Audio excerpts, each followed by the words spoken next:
Smoothies, saboteurs, the common ingredients that could be ruining your blueberry boost smoothie.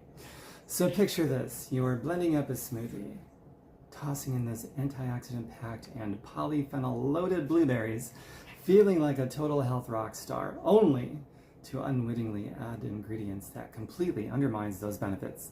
The culprits? Bananas, beets, chard, Swiss chard. These otherwise powerfully healthy foods contain an enzyme called polyphenol oxidase. And as the name suggests, it's like a wrecking ball for your polyphenols, the very compounds you're trying to get from the blueberries. I used to be a banana in my smoothie kind of guy. I loved how it added creaminess until I decided the polyphenol oxidase problem. I can English. And let me tell you, it really changed my smoothie game, evolved it. I'm sad to say these counteractive ingredients are found in every smoothie shop out there. But wait, it gets worse. A 2023 study found that when people drink a smoothie with blueberries and a banana, their polyphenol levels plummeted compared to those who had the blueberries alone, without the banana. That means all those great brain benefits from the blueberries were essentially blocked by the banana. There really is not a lot of foods you can put into a smoothie that would degrade the polyphenols, but of the ones that would counteract the polyphenols with their high polyphenol oxidase enzyme includes bananas, beets, and anything in that family such as chard and Swiss chard. These foods are wonderful foods with powerful health benefits. Just don't put them in with your blueberries. An ideal green that works beautifully with blueberries in your smoothie would be kale leaves, then spinach, or romaine lettuce even. So the smoothie recipe that works, that actually works, let me share that with you. So enough about what not to do. Here's my revised, upgraded smoothie template recipe that boosts the benefits of those blueberries that I got based on a recipe by Dr. Rhonda Patrick of cell biology and biochemistry. So it calls for 4 kale leaves, 1 avocado, copious amounts of fresh frozen blueberries, protein powder. I use a plant-based Shakeology, which includes 16 grams of protein per serving.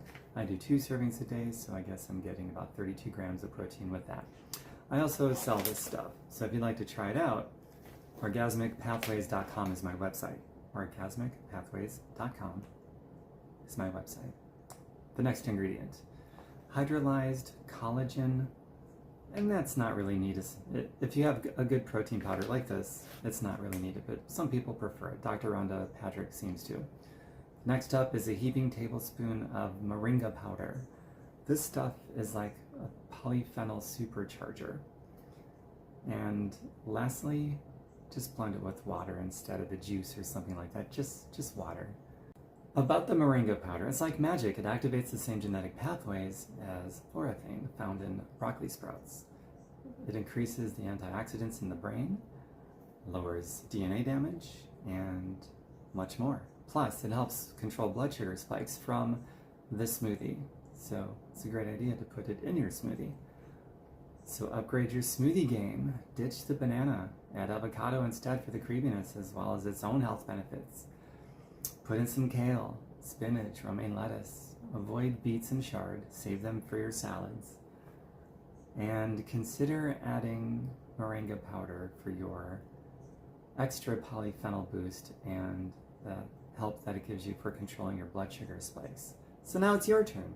Give me your recipe for your ultimate smoothie and I'll grade it for you. Comment, like, subscribe, share. Costs you absolutely nothing, but it helps me out a great deal. You never know who this could land in front of, who needs some content like this at this point in their lives.